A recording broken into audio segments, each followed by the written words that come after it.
Hi, everybody. Welcome to Heating Up Summer, except for, I guess, for Oregon, where I bet that their weather is always perfect, except when it's not. So I promised you I'll be talking about the fish oil article. I'm sorry, I'm going to skip that till next week just because I'm not ready. The article turned out to be way more complex than I expected.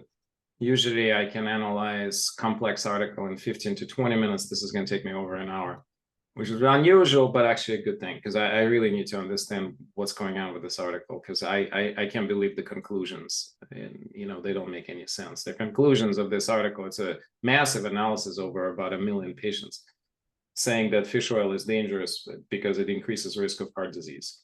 And, it's not a heart disease, it's atrial fibrillation, which is, irregular heartbeat. But then they also say, but if you have a heart disease, fish oil will decrease chances of dying from heart disease by about 10%. So it's a very, very strange way of looking at the data. I don't think that there's mechanistic or methodological problems. I think there's something deeply unclear with the article. So I'm going to try to figure that one out. Meta-analysis is we tend to laugh about them sometimes because it's like a mix of different fruits. When you're comparing oranges, you should really compare orange to orange. You don't want to compare orange and an apple, but that's exactly what meta-analysis is. It's a bunch of fruits together in one basket and trying to make some kind of a sense out of that. And it may or may not work. That's in short. So we'll talk about that. All right. So news. I remember I told you, don't worry about bird flu. Now I'm telling you, do worry about bird flu. We have a first death in Mexico. I talked to a friend of mine in Barda yesterday. So they're actually really serious about it. So you're getting, I'm not allowed to disclose anything specific except to tell you that they're actually taking it quite seriously. It jumped a lot faster than the predictions were. Will that spread? Who knows? But, keep an eye on this. I will be for sure. So I will be keeping you updated on as the weeks come. I just posted the link to the Guardian article if you want to read more news. Okay. Back to COVID, the big change, or it's not a change, it's just two big updates. This increase slowed down a bit, which is a good news because I'm going to address CJ's questions right after I finish my updates, and kind of fits into this whole conversation. So still that flirt, I think it's KN5, the new variant is still the most common, but it's increasing very slowly relatively to JN1, which is the prior Omicron.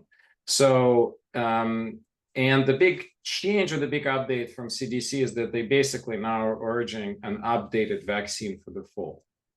So they will include JN1 into that. Will the Moderna and Pfizer catch up with this? I don't know. We'll have to see. They did catch up last year, and so I presume that there's no reason to think that they will not catch up for this fall.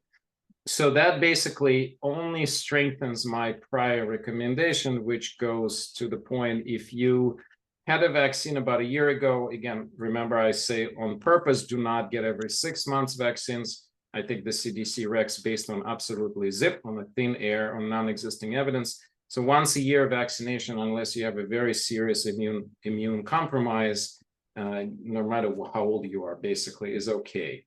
And, wait till the fall. Now, if you're gonna travel, we talked about this, if you're gonna travel and you feel you're too high of a risk in the next couple of weeks or couple of months before the fall, okay, get it. But my concern is then you will need to potentially get another one when fall comes, when they update it with JN1. Why? Because again, the current vaccine is basically almost is not working at this point. So you are getting the shot, but I mean, how much boost is it truly going to give you? Nobody knows for sure, probably close to nothing. And because again, the new variants, particularly the flirt one, FLIRT, that one is basically responding to vaccine, but minimally. And the response lasts for weeks, not months, somewhere between 4 to 8 weeks. And then that response is gone. So you could protect yourself for a few weeks just for the travel. Is it truly worth it? I don't know. You need to make that decision. If you're not thinking you're going to be at the super high risk, I say don't do it. That's basically what I'm trying to say. Wait until the new one comes up. If they do what they did last year, hopefully it'll be right around the same time we get flu shots. Okay, and then the change will not, and I will not provide any changes. So basically, you're still going to separate flu and the COVID, and don't combine them, no matter who says what. Okay, if the CDC says safe to combine, don't believe it. I don't. You need to give your body a couple of weeks to readjust between the shots. All right. So CJ asked a really good question. So wondering if weekly Swedish massages are good for you. Well, of course they are. I mean, if you can afford them weekly, or time-wise and money-wise, go for it. I mean, I always say minimum once a month, any kind of body work, as long as you can afford it, whether you have a massage or some other chiropractic or something that you know works for you, right? And our facials and massages are okay while COVID flare variant is rising. Well, that's the key question that CJ is asking. I mean, I honestly, at this point, when I go to my own body work, they even removed the policy of mandatory masking. And I also stopped wearing masks with the patients one-on-one, unless I know they have symptoms, simply because I think the risks at this point are too low. We all know when we're sick or not. If I'm exposed to a person who is just contracted, they may be already infectious. Probably they're not going to be severely infectious. And even if I do get it, I'm probably not going to get a severe form. If you're going to get a body work, well, if you have concerns, put the mask on. There's nothing wrong without getting, well, facial with a mask. I don't know. I don't do facial, so I can't speak to that. But massages, sure, you can keep the mask on. I've done massages with the mask on for, years, actually. I think a year and a half at least. It's only recent that that place where we go to stop mandating the masks. So yeah, that's my answer to that. All right, let's see what else is going on with questions. Concern over bird flu, how does that translate into human behavior? Well, so I don't think that we need to worry about this today, right? Meaning it's going to take a while before it actually going to start really spreading. The point, I guess, Jennifer, the question is, are you asking what do we do now? I don't think there's anything else you should be doing now just based on that. Hopefully you are continuously improving your lifestyle and maintaining all the right things, sleeping well, eating well, etc. I don't think that this is the time. The problem is, if this is a new pandemic, could we start preparing for that new pandemic personally today? Well, I mean, you probably should always have some basic supplies of masks and, hand sanitizers and those basic things. Hopefully by now with pandemic, we're so well stocked up everywhere that it's kind of non-issue. I mean, literally wherever I go, I see masks laying around and nobody using them. So it's like, will that again shift backwards? Okay, if you're worried, get a box of masks. Get K95s and some surgical masks that you always have around, and get some antiviral cleaning supplies and stock up on propolis. Remember my favorite one? If you need to do the neti pot and washes, as we discussed, maybe a colloidal silver and sprays and then propolis for washes. Why not? I always have some at home for other reasons. I feel like that's a wise thing to do. Beyond that, no. Just keep an eye on the situation. Okay, practical considerations. I will visit the small organic certified grass dairy in Hudson Valley where my daughter. I don't think it's there yet, so no worries there. I would feel strongly that bird flu will be way more likely to be taking a lot longer than COVID uptick. So I think, Jennifer, you're much more likely to get COVID over there in Hudson Valley than bird flu. I don't even know if the problem with the bird flu is this. Why am I talking about this, Bill? Because it's way more contagious, right? And the chances of it being deadly is also higher. So there is a potential for this to becoming a kind of a next pandemic due to those two facts. Plus, again, it would be a new disease for us. Most of us would not have any immunity to it. So remember, the reason we're not worried about the COVID as much is because we're all immune. Vaccine, illness, both our system is now seeing this and recognizes it. You got a new game in town, and that new game in town could be way more problematic because we haven't seen it. Body will respond weirdly. And, in the first, historically, what we've observed, right? The first wave of the illness is always the worst one because of this, because the immune system is untrained. So, well, that's exactly 2:15. Janet, how about that? All right, with that, it's so great to have Dr. Williams with us. Lara, thanks so much for joining. I know you have you have a lot to talk to us about. Do take your time, don't worry. If you need to take a little bit extra, that's fine. And I can guarantee you're going to have some questions at the end of your. Well, thank you. Let me see. I'm on a different computer because I had to pivot today and be in a different place. So I wanted to share. Where is my share option? Nope. I may just have host tools. Share screen. There we go. Maybe. You're a co-host, so you should have be able to do it seamlessly. Yeah. It's just I've been in another platform more lately than anything else. I just do not see. It's not showing because normally it's in the upper right hand corner. I've got a button that says I can share my screen, and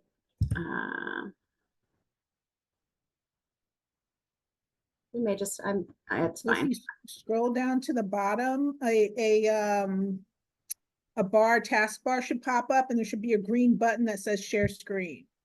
There we go. Thank you. You're welcome. Let me see if I can get it to.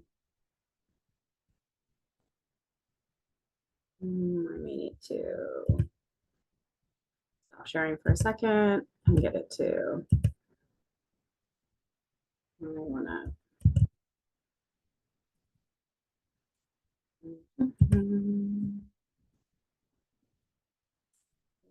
Happens when I'm not on my normal computer. That's what I want. Okay, can you guys see that?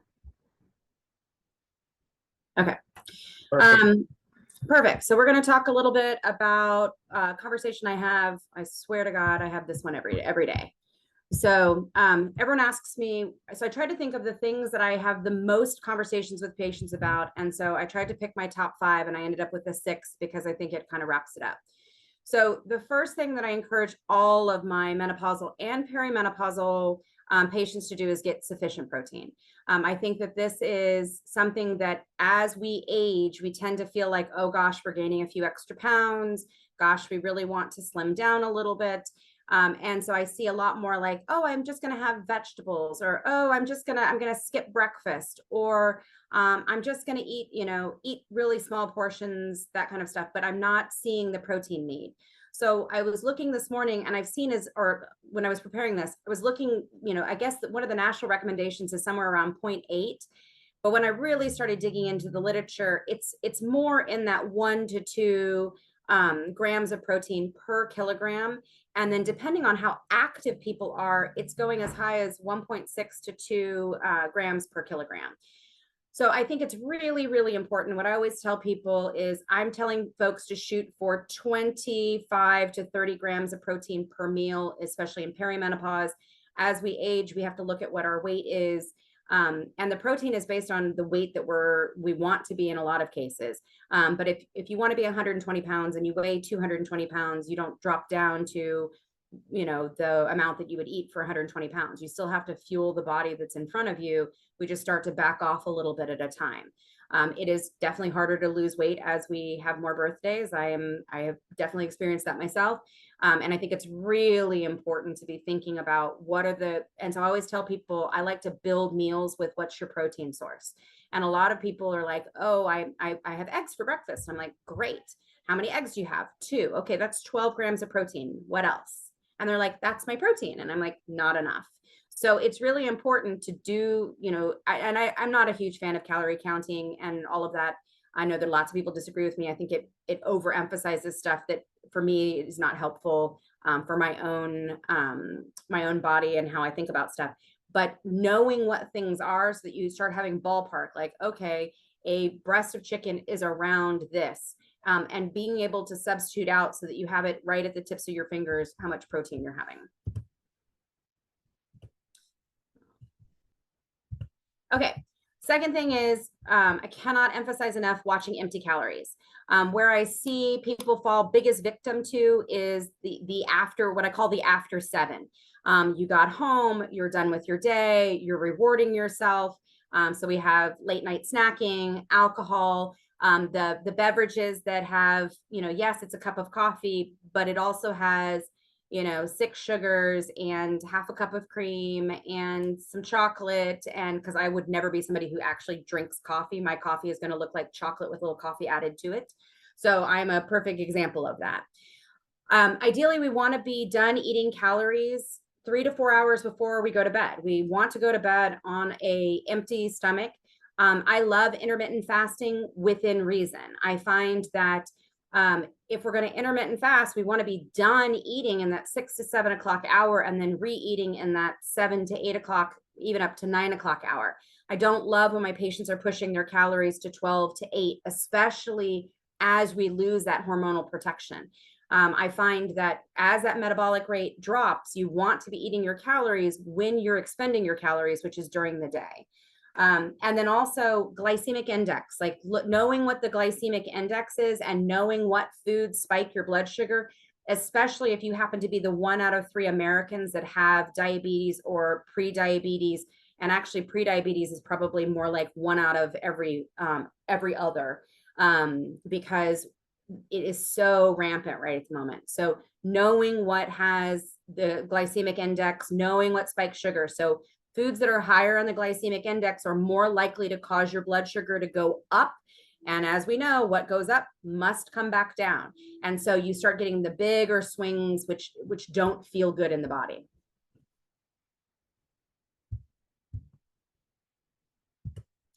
Other thing that I always tell people to do is we want to protect our bones. Weight bearing exercises. So one of the things that I encourage all my patients, so if I've got somebody who's in my office and is asking me, what are the things that I can do to live a long life? So I'm going to start my bias. My bias is I am expecting all my patients, if they want to get to 100 years old. So when I'm coming up with explanations and stuff to talk to people about, I'm telling them the things that I'm seeing so that they have that resiliency. And my 100-year-old body, I want to be able to do the things that I want to do. I don't want to be trapped in my 100-year-old body. So weight-bearing exercises are very important. We absolutely, as we start losing that hormonal protection, we need to be building up our muscles, making sure that we've got strong muscles to protect the bones. If you look at the data on hip fractures have a 50% morbidity mortality within a year of fracturing a hip. Well, is it the hip fracture that causes it? No, it's being laid up. It's losing our mobility. It's becoming more inactive. It's being stuck in the hospital needing surgery where we got exposed to COVID or flu or RSV, and.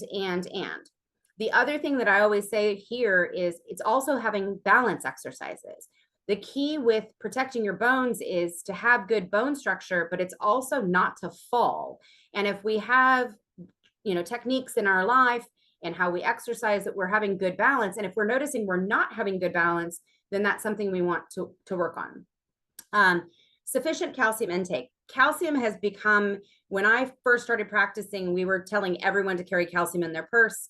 Now we're telling everyone to get it ideally through dietary sources, because the concern is that we over supplement calcium and that calcium doesn't go to the bones, it goes to the cardiovascular system and increases our plaque formation. So what I always tell people is, do we need calcium?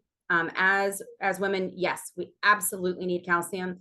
Ideally, the North American Menopause Society, which I love their society, their website is menopause.org, O-R-G. They are a fabulous organization at looking at data and really helping women to know more about menopause. And they recommend between 1,000 and 1,500 milligrams daily. What I recommend is, how do you get it through food sources? So food is always my, first place to look for that. If you're somebody who's like, look, I'm dairy intolerant and I don't eat this and I don't eat this, can you supplement? Yes. Ideally, we want to find more food-based sources of calcium. We need to move our bodies.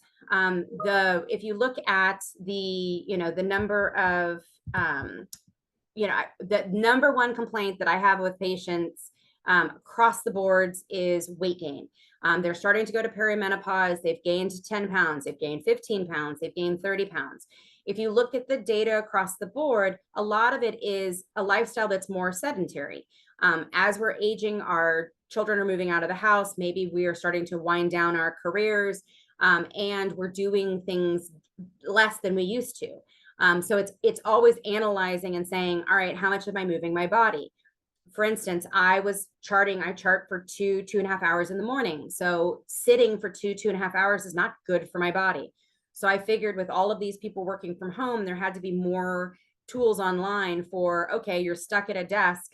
What are the things that you can do to move your body? So they've got tons of different options now. Also, incorporating movement into your daily life. If you have the option to take the stairs instead of the elevator, do that. Park your car a little further away. I grew up in Texas. I didn't want to park anywhere further away from the door because I would be soaked by the time I got in. So that's not always feasible, but how are we going to incorporate that? It's also making sure we're doing enough and not overdoing it. What I find is in the quest to drop that weight, I'll see people who are like, all of a sudden are doing, 2 hours of cardio a day. They're not eating shortly after they exercise. And so we start seeing more and more, you don't want to overtax the system. The hypothalamic, pituitary, adrenal axis, our fight or flight, our ability to rest and recover are critical for resiliency and well-being. And so we want to do enough, but not overdo. And we also want to make sure we're giving ourselves time to recover. Sleep. I cannot emphasize the importance of sleep.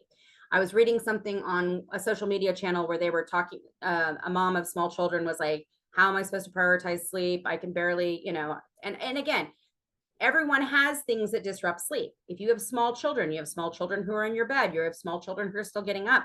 You're not going, you can't fix that. That is going to eventually wear itself out. Other things that I start to see as we have more birthdays, restless legs, or your partner having restless legs. So it doesn't always have to be something that is going on in your world. It can also be with your bed partner. So restless legs can be due to iron deficiency. And I'm seeing more and more of that in women. Like I probably order iron levels on the majority of my patients. That's actually one of my screening profiles. And the number of women that I pick up with a ferritin level less than 50 is significant. Sleep apnea.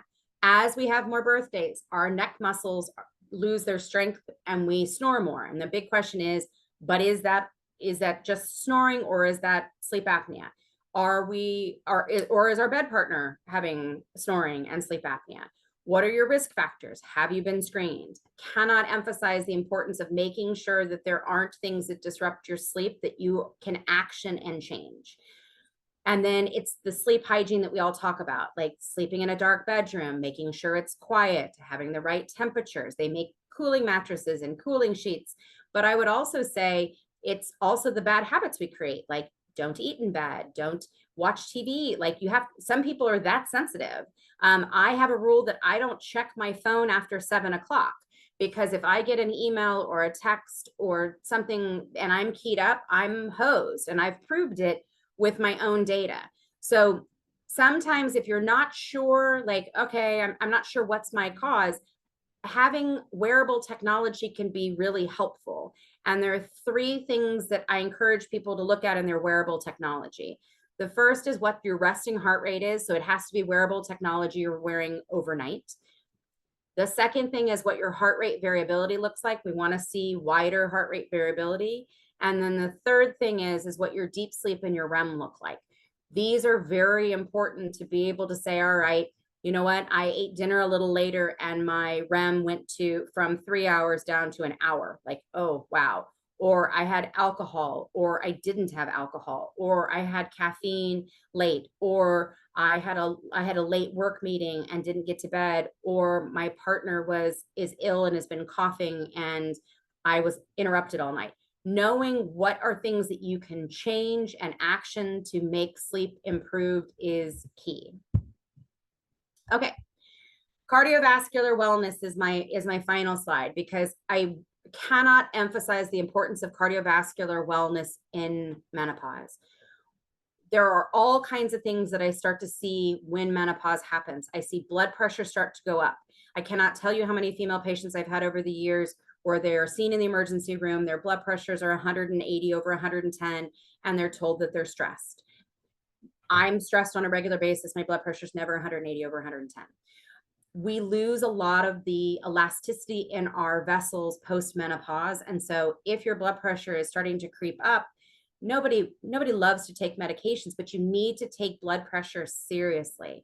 Cardiovascular disease is the #1 killer of women. It's not breast cancer, it's not colon cancer, it's heart disease.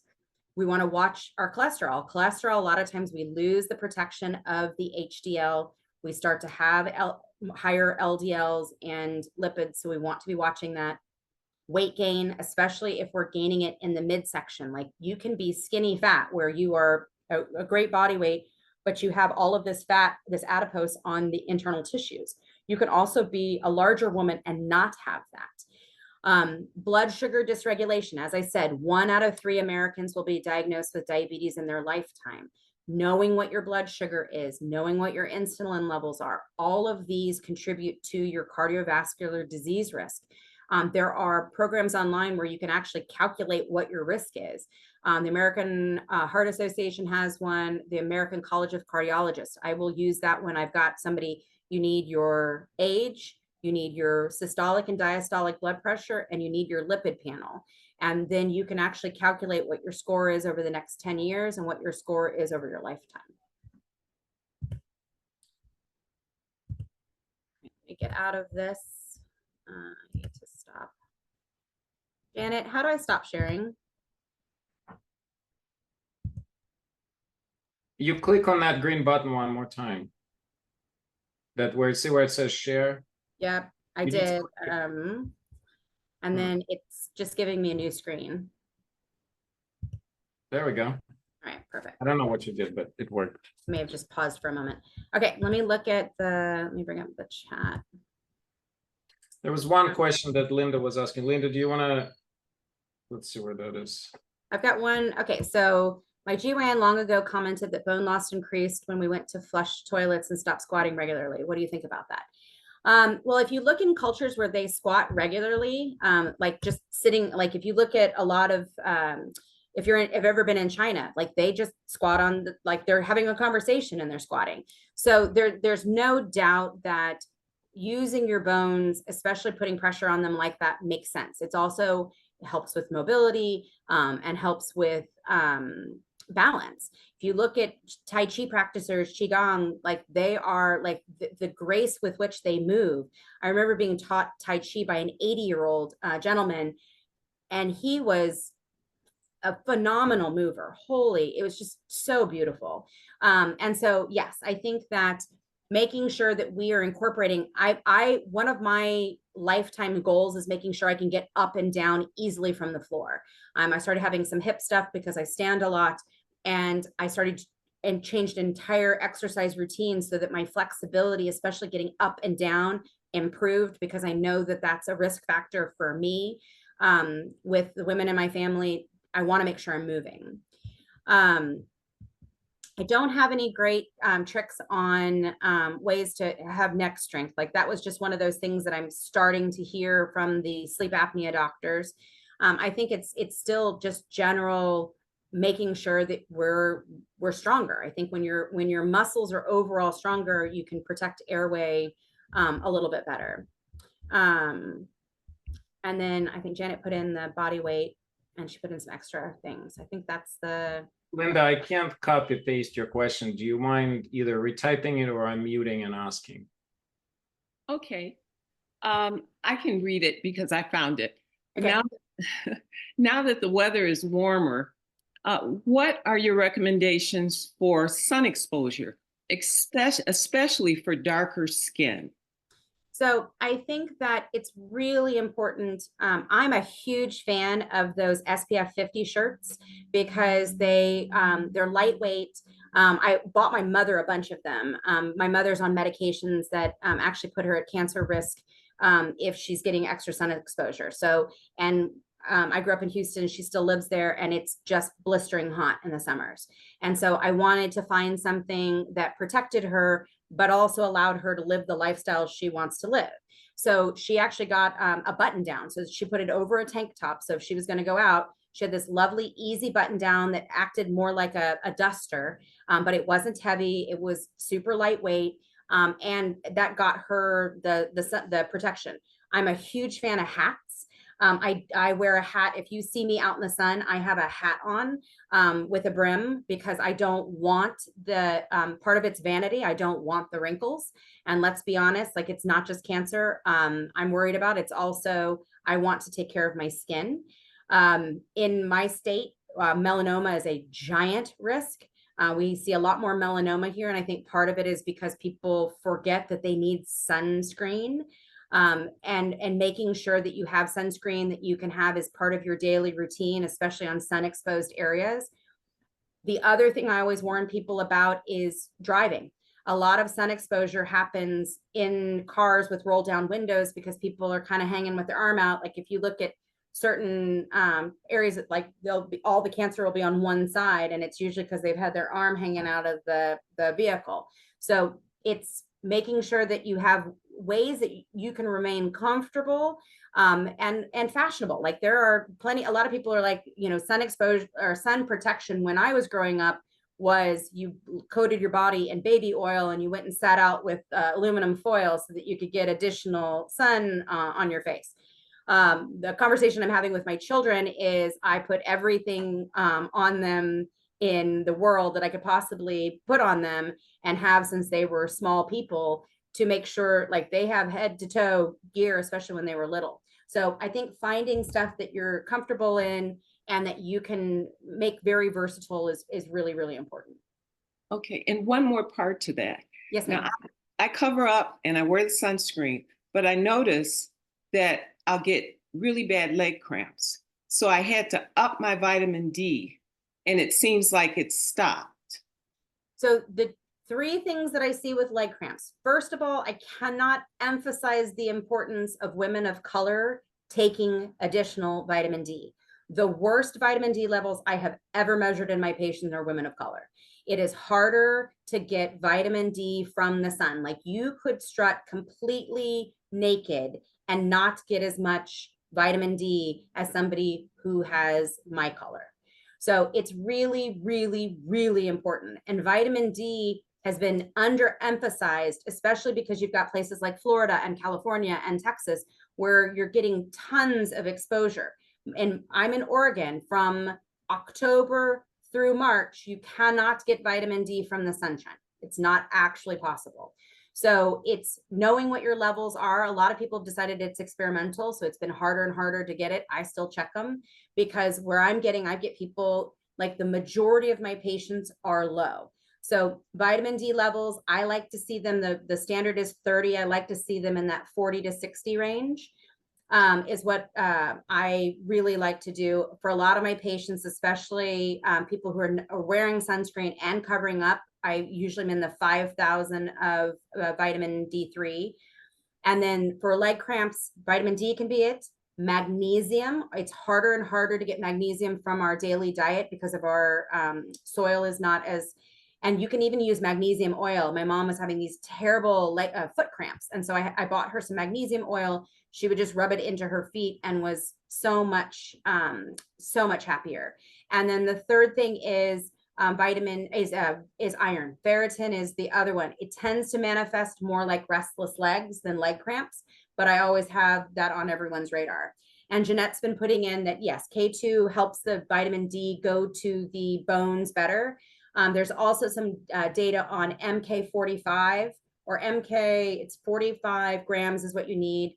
We're going to have a lecture through the Women's Wellness Series this fall talking about osteoporosis prevention, which should be fabulous.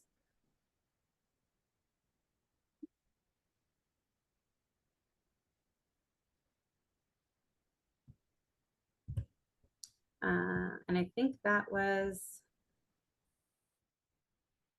yeah, I think that's all the questions.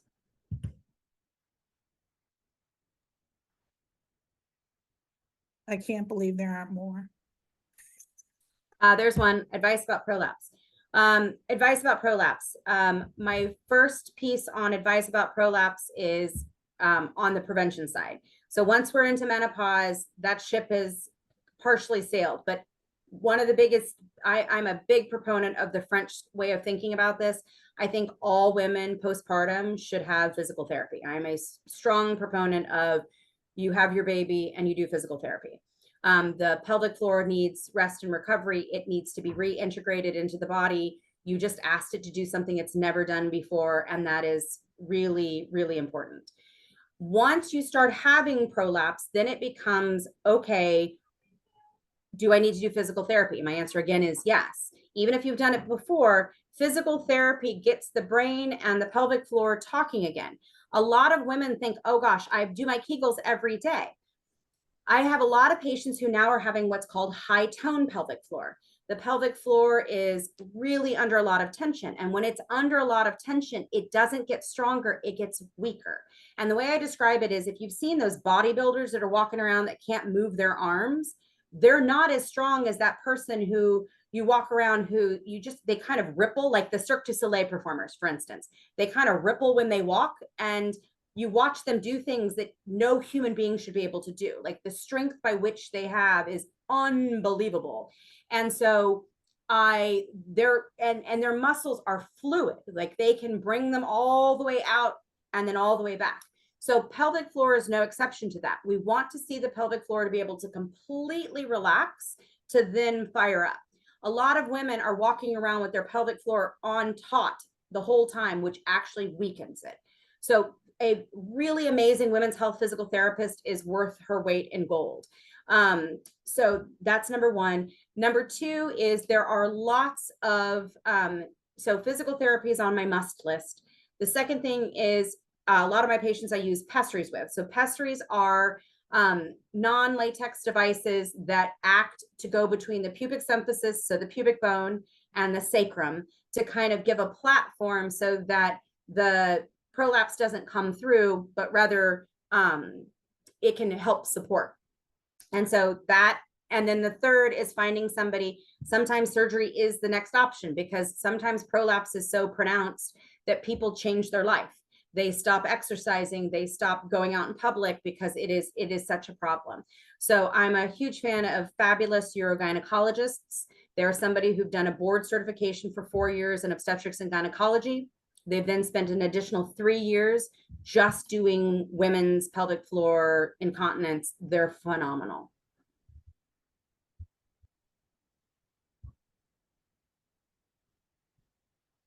All right. Thank you. Thank you, Lara, so much. Let's switch to a little bit of a mind-body practice. Before we do that, real quick, what I want to show everybody. Let's just do this. And so we've talked about heart math here on this channel quite a lot before. So let me just show you why I would like to revisit this. So a couple of, maybe about 6 months ago, they have changed some of their tech. So if you already use them, so the heart math is a biofeedback system that is really valuable. It's a low-cost system that allows us to track our own heart rate variability and allows us to see how our central nervous system reacts in real life. Very simple system. In the past, it was connecting to the ear and it was needed to be attached to the phone. Now they just came up with this Bluetooth technology where you can still get a wired one, but you can also have this system that still attaches to your ear, but it doesn't go into the phone.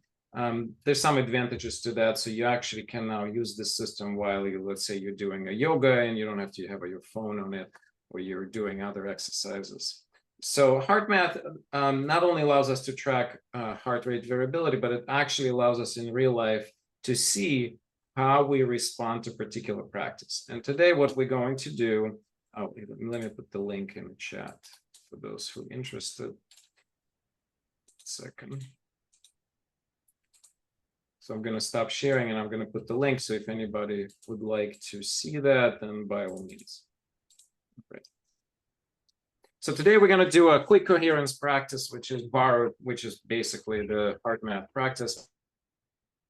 A relatively simple practice. What I invite you to do is to come back to your body, drop away from the head. We've been listening to a lot of great information, but for the next 15 minutes, let's just stop analyzing anything and analyze our internal workings, so to speak. Find comfortable position. I'll give you 30 seconds to adjust whatever you need to adjust. Maybe it's a legs, neck, whatever it is that is needed. You can keep your eyes closed or open, whatever works for you. And the quick coherence technique involves 3 different sections. So we're going to do one at a time. So first, begin slowing your breath a little bit. And here we're breathing in and out of the nose.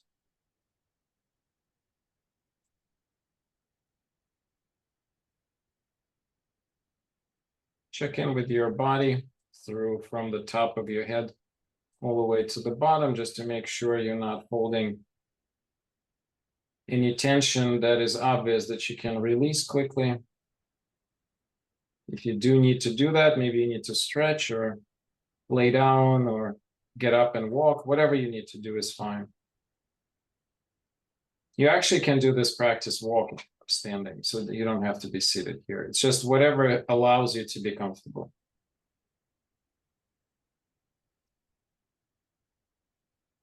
Okay, so once you're settled in a little bit and you're kind of beginning to drop into the body, let's begin concentrating. It's the second part. Let's begin to concentrate on the area of our hearts. On the, you can concentrate in the middle of the chest. You can concentrate a little bit on the left. You don't need to feel the pulse. You don't need to imagine anything. You're just starting to place attention in your heart.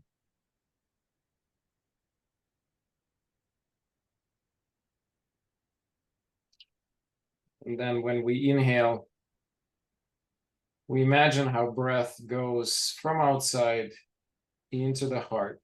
If it helps you, you can imagine radiating light or bringing light into your heart. And then when you exhale, imagine that light being radiated back into your environment. If you don't like the light analogy, just keep staying with the breath. Inhale into the heart, exhale away from the heart, outside.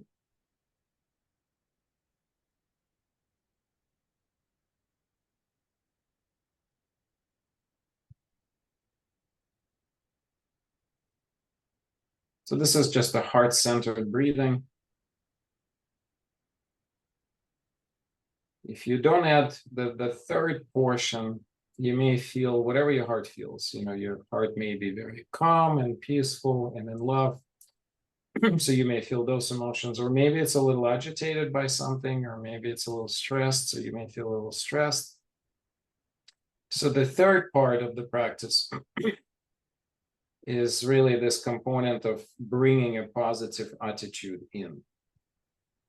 And you can think of someone you love. It doesn't have to be a human. It could be an animal. It could be a plant. It could be our own planet. It could be anything. It could be also a place you love to visit. It needs to be something that, in simple terms, make your heart sing, make you love something. It's something that always brings a smile on your face, lightens you up, bring positive emotion into the system. So take maybe 30 seconds to identify whatever first that comes to your mind.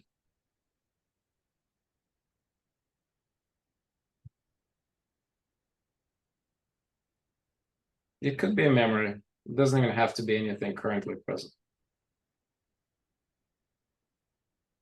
And so now as you sensing this emotion, as you're sensing this positivity, this love, this care,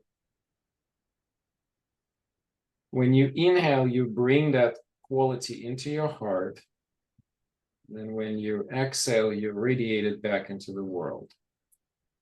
It's not about accumulating anything. It's just about being a conduit of love. If you have spiritual or esoteric beliefs, it would be a conduit or being a conduit for healing.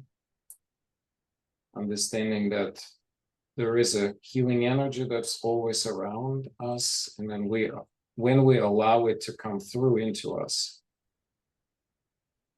we don't have to hold on to it. We can just let it pass. By the moment of passing, that capacity to bring in positivity and then let it out, that's in itself is very transforming. It's very regulating. So if you have a heart math or other biofeedback system, you actually can see your central nervous system balance shifting in real life. If you don't, it's okay, it's totally fine. And you may feel getting a little heavier right now. You may feel a little bit sleepier, you may feel deeper relaxed. Or the opposite, maybe you're feeling suddenly uplifted, your energy is increasing, your emotions are becoming more positive. So just continue with this breath. Inhale love or care or gratitude, and then exhale the same.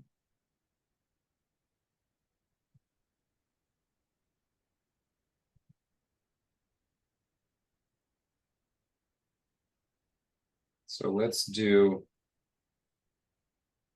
maybe 3-4 minutes of this in silence.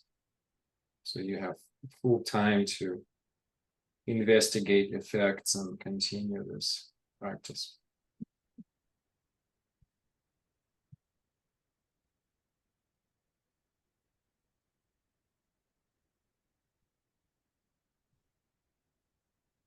Hi, I'm Bob Trump, physical therapist. Brad Einig, physical therapist. Together, we are the most famous physical therapists on the internet. In our opinion, of course, Bob.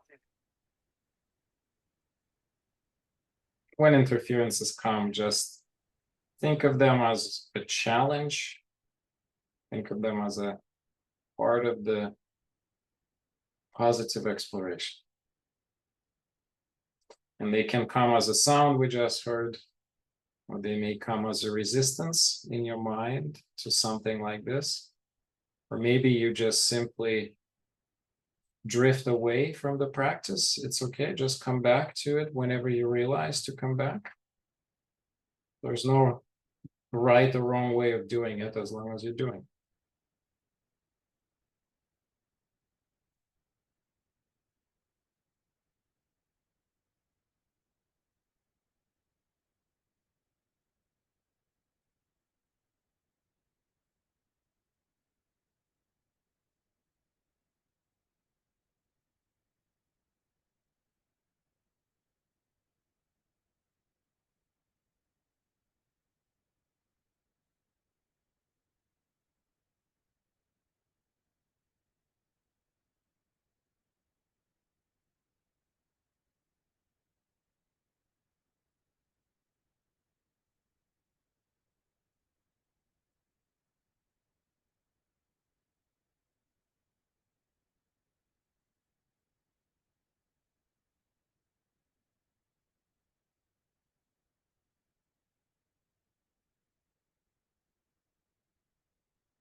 And slowly begin to come back.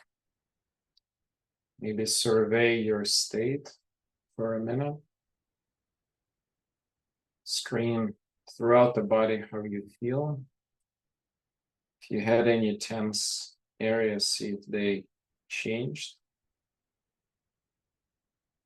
Check in with your emotional status. See if see how your heart feels. Check in with your heart. Check in to see what is it asking you. Is there anything that came up during the practice that was important to register and remember?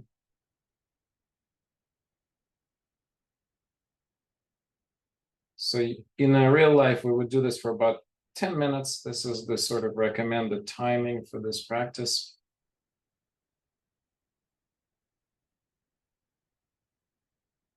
You can do it as one episode in 10 minutes. You can divide it into 5-minute blocks. So we have a couple of minutes. What I would love for people to do, if you feel cold, put a couple of words into a chat, just to let me know how you're feeling, what shifted. You know, I feel very slow down, I would say. Type that.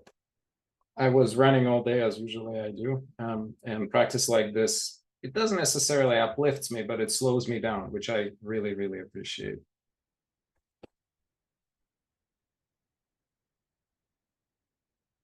Oh, we're gonna have Delight next week.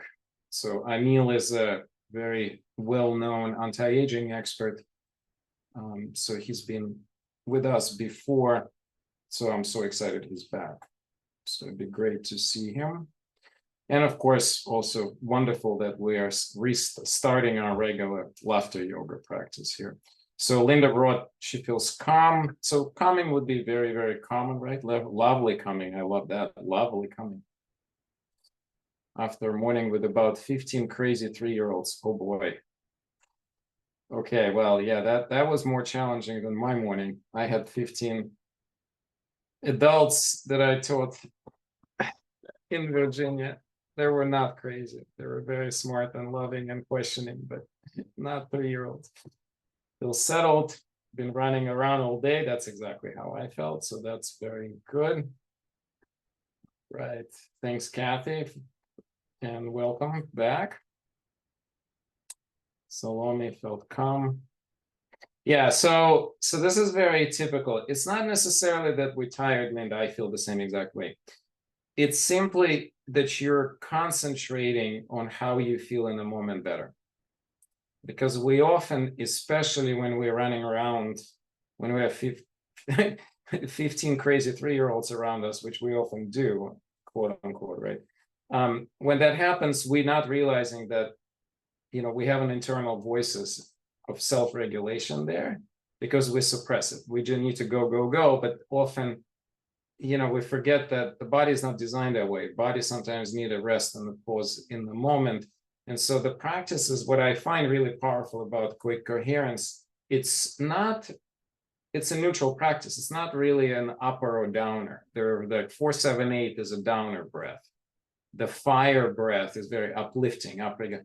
This is very neutral practice. So it will give you what you need in the moment. So meaning, if you need it uplifting, you'll be uplifted. If you need to come down and be slower and pay attention to your tiredness because you need to find rest or whatever, then that's what you need. So I typically find myself, whenever I would do this practice in the midday, it'll be exactly how you felt, Linda. I feel the same way.